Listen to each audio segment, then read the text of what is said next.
तो यही कह रहे थे कि सब चद्दर बिछाने से अच्छा अपने पैरों में ही चप्पल डालो, है ना। हम कहें कि विषय हमारे सामने ना आए, वो तो आएंगे ही आएंगे, अपने मन को ही हम समझाते हैं।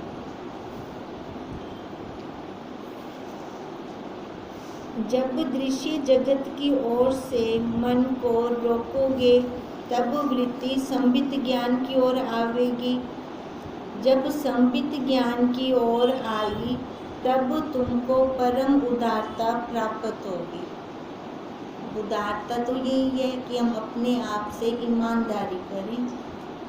अब ईमानदारी तो यही है कि हम जिसलिए हमारा जन्म हुआ है, जिसलिए हम आए हैं, उसी को जान जाएं हम। और शुद्ध आत्म सत्ता का तब अनुभव होगा, है ना, जब प्योरिटी रहेगी ना, पूर्ण प्योर रहेंगे हम। प्योर देखो, साफ निर्मल जल होता है, उसमें शक्ल दिखती है। अब ऐसे जब पूर्ण प्योर होंगे, हमारा अंतःकरण मन साफ होगा बिल्कुल, तब अपने स्वरूप के दर्शन होंगे। तब उसकी बार बार जड़ा मर्जी कर्म करो, जहाँ मर्जी जाओ, वृत्ति वहाँ आ जाएगी, अपने आप वहाँ आ जाएगी। तीर्थ दान और तप करके संबित का अनुभव होना कठिन है। मैं बनी रहेगी, मैंने 4 धाम यात्रा कर ली, है ना, मैंने इतने अनुष्ठान कर लिए, मैं तो इतना तप करता हूँ, वो मैं वाला अहंकार तो है ना अंदर। अगर ये बना रहा, फिर हमने काम क्या किया? कुछ ना। अब वही कह रहे हैं, तीर्थ दान और तप करके संबित का अनुभव होना कठिन है। बाहर की यात्रा से क्या होगा? वो संस्कार अंदर आएंगे, जिनके साथ हम गए वहाँ का राग द्वेष लेकर हम अंदर आएंगे, तो वहाँ हमारा कुछ काम नहीं बनेगा। परंतु मन को स्थिर करने से सुगम ही अनुभव की प्राप्ति होती है। 4 धाम यात्रा ना कर, मन को स्थिर कर दे। मन को स्थिर करने का मतलब है विषयों से हटा ले। तो अपने स्वरूप की देखो, बाहर नहीं है हमारा स्वरूप, कहाँ है स्वरूप हमारा? अंदर है। तो उसकी प्राप्ति, जिसको हम कहते हैं प्राप्त की प्राप्ति, वो स्वतः होने लगती है। मन स्थिर करने का उपाय यही है कि संतों की संगति करें। अब राम जी ने प्रश्न किया था ना, उपाय बताओ, क्या है वो उपाय? अब मन स्थिर करने का उपाय संतों की संगति करें और रात दिन सत्य शास्त्रों का विचार करें। अब ऐसे हम शास्त्र पढ़ते रहें, वैराग्य तो अपने आप आ जाएगा। पढ़े अंदर पढ़ बने, है ना, खाली रीडिंग नहीं लेनी। रीडिंग लेने से अंदर नहीं जाएगा ये, है ना। इसी हिसाब से पढ़े कि पढ़ जाए अंदर, उसका विचार चले, उसका मनन हो और संतों का संग हो। फिर देखो अपने आप मन स्थिर होता है कि नहीं होता। सर्वदा यही उपाय करने से शीघ्र ही मन स्थिर होता है। अब राम जी का प्रश्न यही था कि मन को कैसे स्थिर करूँ मैं, है ना, ये उपाय बताओ मेरे को। अब उपाय क्या बताया? सत्य शास्त्र का अध्ययन, है ना, और संतों का संग, यही उपाय बताया है ये। और जब मन स्थिर होता है तब आत्म पद का अनुभव होता है। जब मन चलता रहता है तो अनुभव नहीं होता। जब रुक जाता है, जब पानी बहुत हिल रहा हो, उसमें शक्ल दिखेगी। कौन से जल में शक्ल दिखती है? रुके हुए में ना, ठहरे हुए में। अब ऐसे जब मन ठहर जाएगा, स्थिर हो जाएगा, फिर अपने स्वरूप के दर्शन होंगे। जिसको आत्म पद प्राप्त हुआ है वह संसार समुद्र में नहीं डूबता। चित्त रूपी समुद्र में तृष्णा रूपी जल और कामना रूपी लहरें हैं। चित्त रूपी समुद्र में अब चित्त है ना, चित्त रूपी जल बोलते हैं ना अंदर। तो अब देखो चित्त रूपी समुद्र में अब लहरें किसकी उठ रही हैं? वासनाओं की, है ना। तृष्णा रूपी जल और कामना रूपी लहरें हैं। जिस पुरुष ने शम और संतोष से इंद्रियां जीती हैं वह चित्त रूप समुद्र में गोते नहीं खाता। शम और संतोष, शम क्या होता है? मन को कंट्रोल करना। शम दम, दम होता है इंद्रियों को रोकना, है ना। अब सबसे पहले तो मन को रोके, अब मन रुकता है और संतोष भी हो फिर, है ना। और ना हो, रुक जाए वहाँ पर। जब संतोष होगा तब हम इंद्रियों को जीतेंगे और वो फिर गोते नहीं खाएगा। नहीं तो देखो गोते कितने आते हैं। जिसने इंद्रियों को जीत कर आत्मपद पाया है उसको नाना तत्व जगत फिर नहीं भासित होता। अब जीत ले वो पहले एक बार, देखो एक बार जीत लेना उसके लिए एक इतना मतलब पुरुषार्थ है। एक बार जीत ले, आसान नहीं, बड़ा मुश्किल है नहीं। अब एक बार जीत ले तो जगत में तो वैरायटी है। खाली रूप को देख ले, कितना रूप है। जहाँ जाओ रूप रूप रूप। अच्छा, रूप के अंदर रंग, ये काला है, ये गोरा है, ये गेहुआ है, ये सांवला है, कितना कुछ आ जाता है। अच्छा, फिर स्वाद के लिए देखो, स्वाद कितने है ना। सारा भरा पड़ा है ये संसार, सारा भरा पड़ा है। तभी कह रहे वो नाना तत्व, वो जगत फिर उसको भासित नहीं होगा। जैसे मरुस्थल की निराकार नदी की लहरें उठती हैं, पर जब निकट जाकर भली प्रकार देखिए तो लहरों के साथ बहती नहीं दिखती।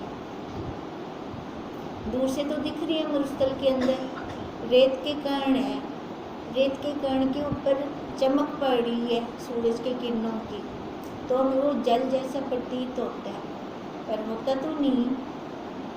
अब जो ये विषय ये भी ऐसे हैं, ये जब तक नहीं प्राप्त होते तब तक इनकी तृष्णा रहती है, और जब प्राप्त हो जाए तो फिर तृष्णा खत्म। 4 दिन बाद फिर से आ जाएगी, है ना। 4 दिन के बाद फिर से आ जाएगी। अब कहते हैं ऐसी ये लहरों के साथ बहती दिखती है, वैसे ही यह जगत आत्मा का आभास है नहीं। जैसे मृग तृष्णा का जल है नहीं, खाली आभास है उसका, ऐसे इस जगत का आभास है। ये निकल कहाँ से रहा है? अंदर से ना। सत्ता तो देने वाला वही है। जब भली प्रकार विचार करके देखिए जब तब नाना तत्व नहीं दिखता। जब विचार करेंगे ना तो ये अलग अलग नहीं दिखेगा, फिर क्या दिखेगा? वही आत्म सत्ता, उससे अलग कुछ है ही नहीं, उससे जुदा कुछ हो ही नहीं सकता। आत्म सत्ता ही किंचन करके जगत रूप होकर भासती है। जैसे जल अपने द्रव स्वभाव से तरंग रूप होकर भासता है। जल का स्वभाव है बहना, रुक नहीं सकता, बहेगा वो। अब ऐसे ही कहते हैं मन का स्वभाव है बाहर विषयों की तरफ जाना। अब तरंग दिखते हुए भी क्या जल दिखता है ना। अब ऐसे बाहर जाते हुए भी अपने स्वरूप के दर्शन होते हैं। ये निरीक्षण करना है हमें, है ना। ये वाला निरीक्षण कोई और नहीं करेगा। हम कहें वो करे, वो बताए भी, उसको कितना ज्ञान है भी, वो क्यों दसे? किसको देखना है ज्ञान? हमने भारत वालों को थोड़ी देखना है। हमने क्या करना है?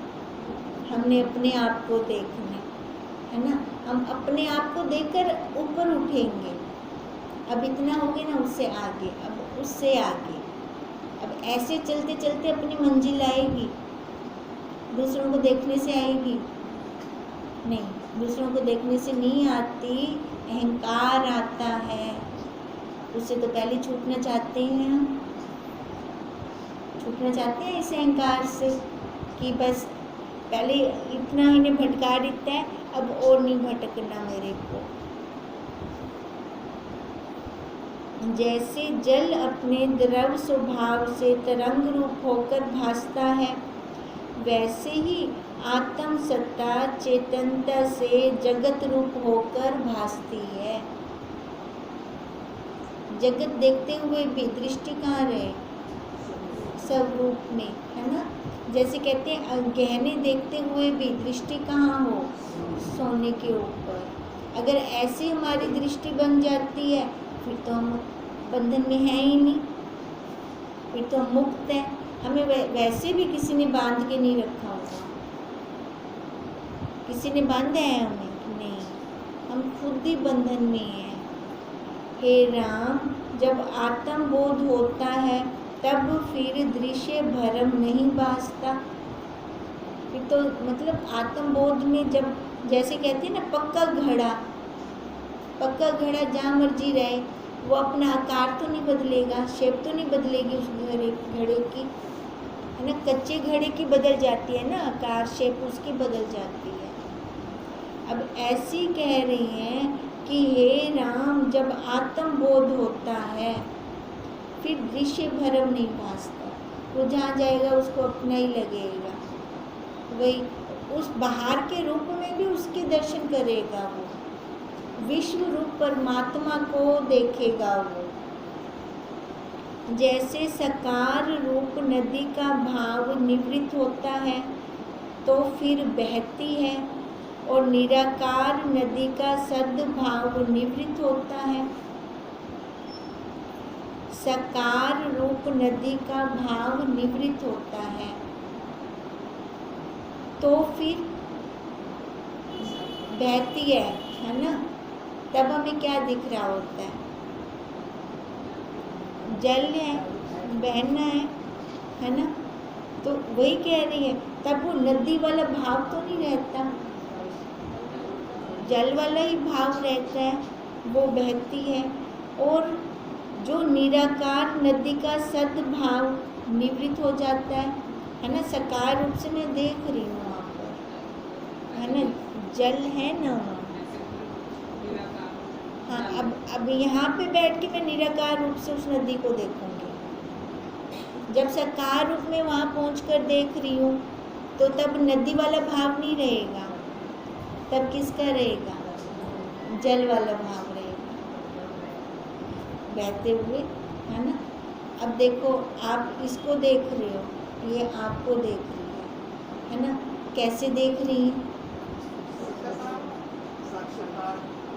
मेन रोल बीच में आंख का है ना। आंख का है मेन रोल। आंख ध्यान में रही क्या? नहीं रही ना। अब ऐसे ही है, अब जैसे हम सब जगह पासे जाते हैं, अब मेन रोल रहता किसका है?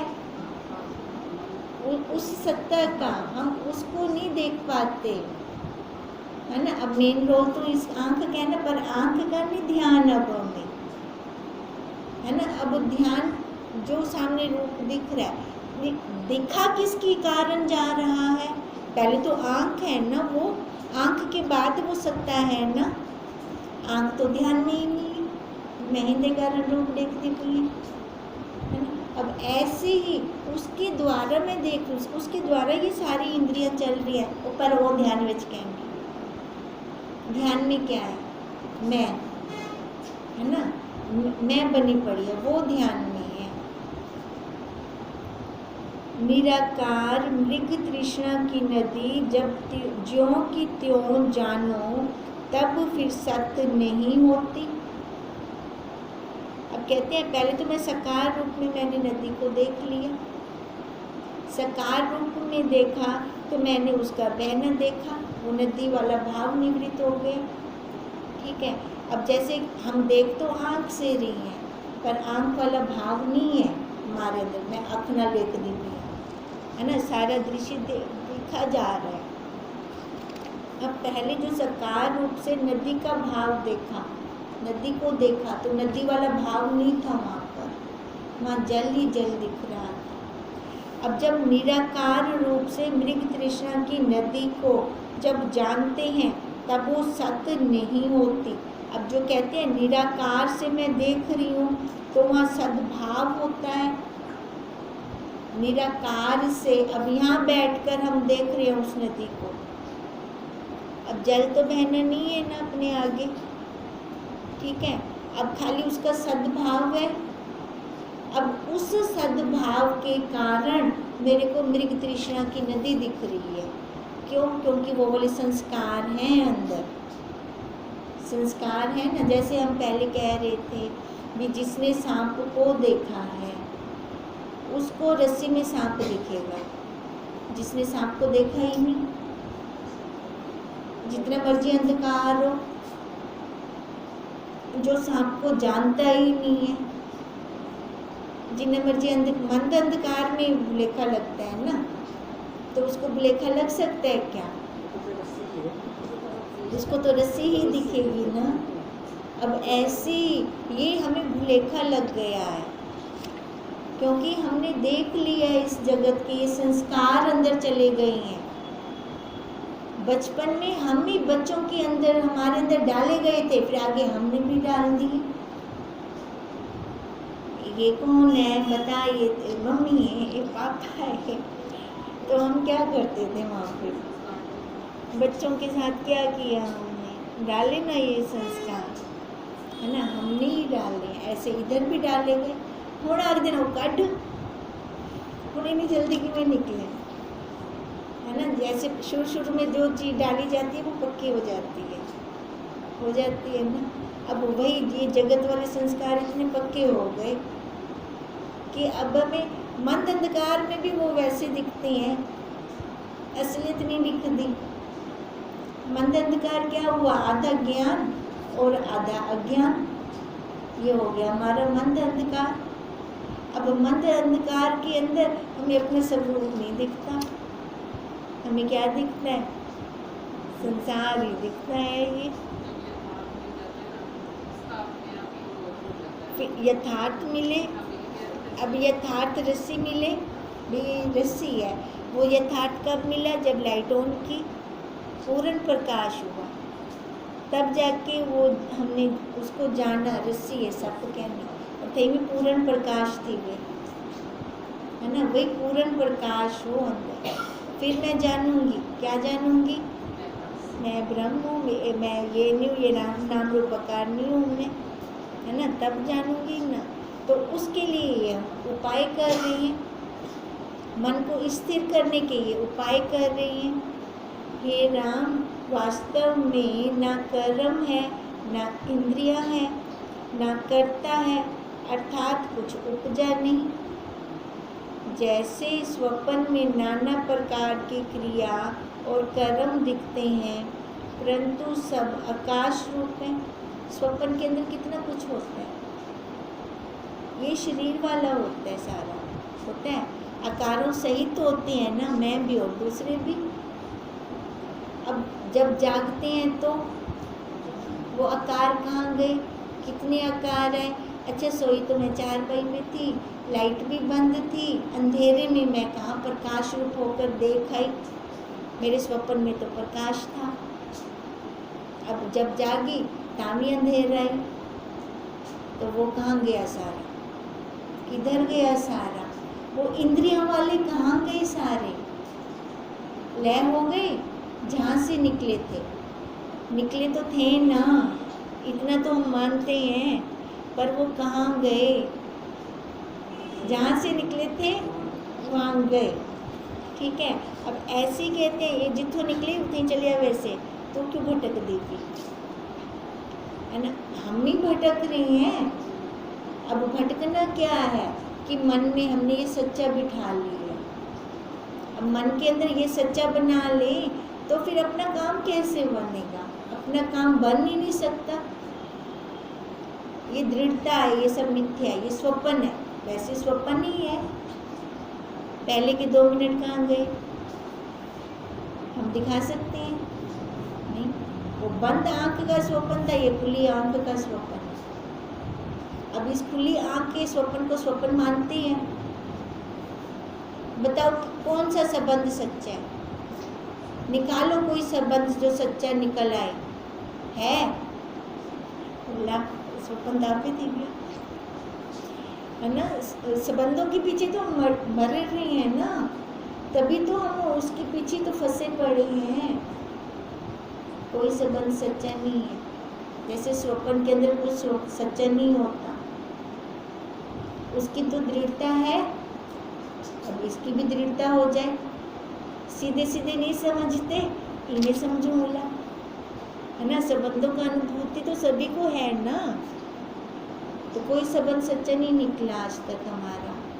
बस एक संबंध सच्चा निकला है हमारा, गुरु का, है ना। और अपना वही गुरुदेव अपने सभी पे बिठा रहे हैं हमें, वही संबंध सच्चा निकला है। अब उसी संबंध के सहारे से हम अपनी दृढ़ता को पक्का करें। अब जब ये पक्की होगी हमारी दृढ़ता, तब वैरागी आ जाएगा। कुछ जगह नहीं रखा, कुछ जगह नहीं रखा, कुछ जगह नहीं रखा, तब ये समझ में आएगी हमें ये वाली बात।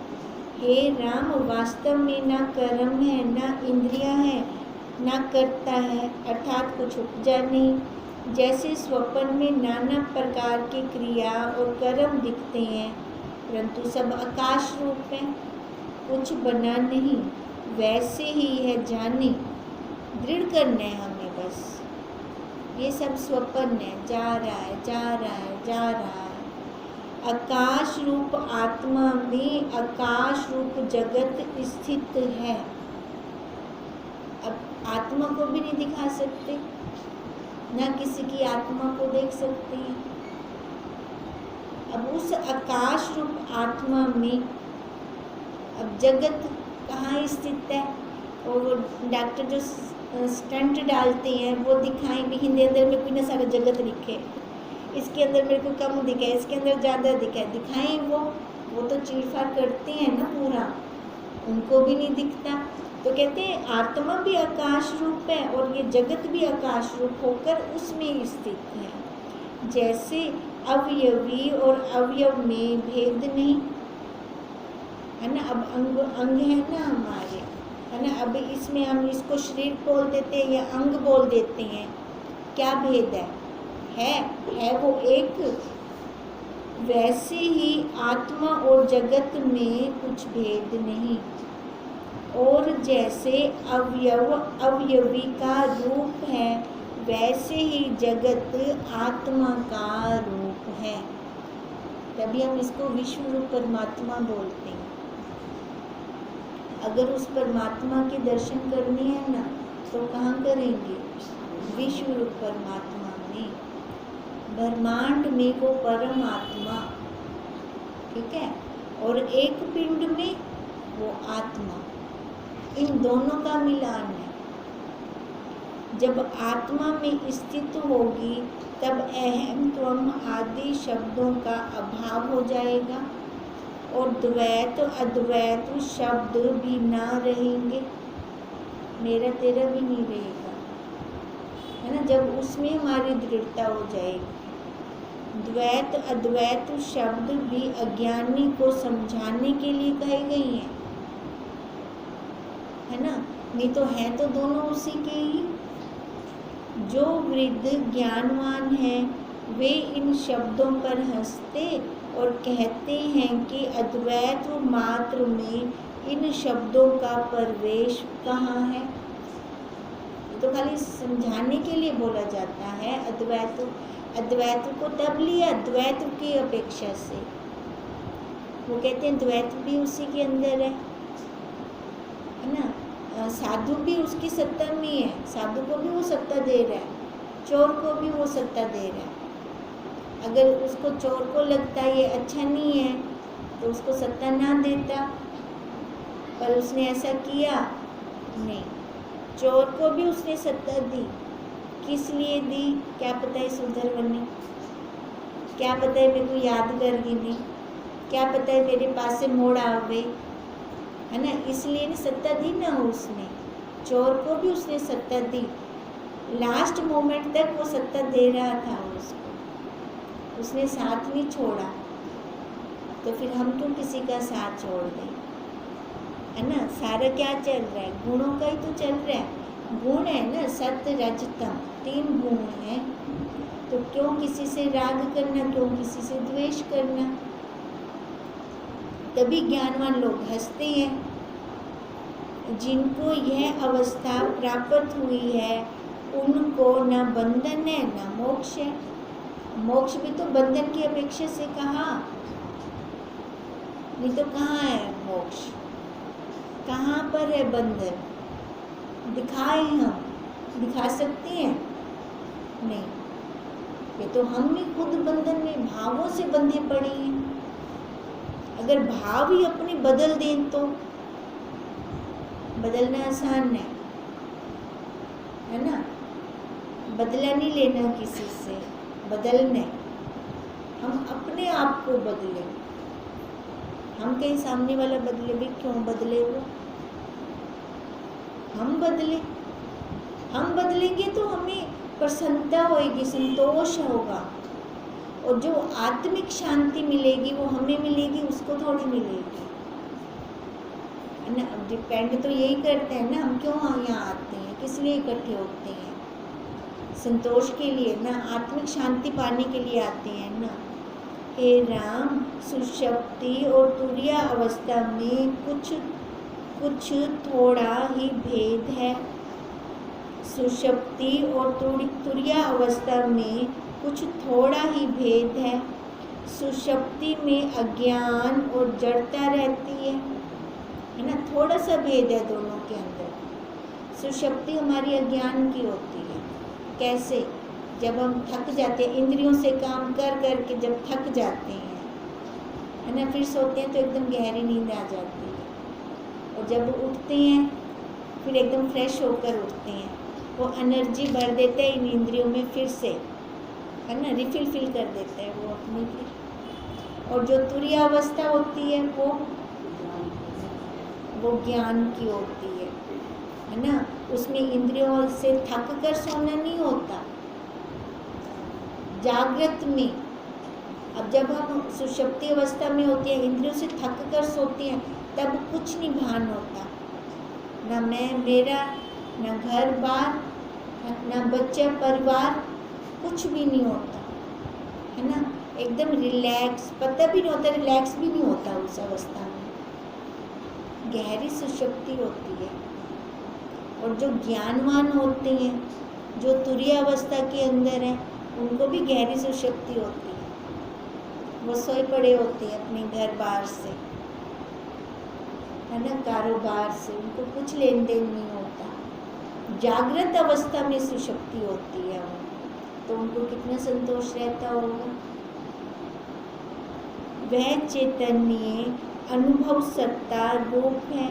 स्वप्न में जागृत में भी भेद नहीं, स्वप्न में जागृत में भी भेद नहीं, परंतु इतना भेद है कि अल्पकाल की अवस्था को स्वप्न और चिरकाल की अवस्था को जागृत कहते हैं। अब देखो, उन्होंने पहले उसका बताया, सुषुप्ति का और तुरीय अवस्था का थोड़ा सा भेद है, और स्वप्न और जागृत में भी थोड़ा सा ही भेद है दोनों बराबर, है ना। अब यही भेद है कि स्वप्न जल्दी जल्दी पता चल जाता है, ये स्वप्न है, और जागृत थोड़ा चिरकाल का हो गया, है ना। तो तभी हमने इसको दृढ़ मान लिया, पर है तो ये दोनों ही जा रहे हैं। जागृत धीरे धीरे जा रहा है और स्वप्न उसी टाइम ही चला जाता है। अरे तो मिलान कर ले, दोनों का तो मिलान कर ले। ओम तम नमामि, ओम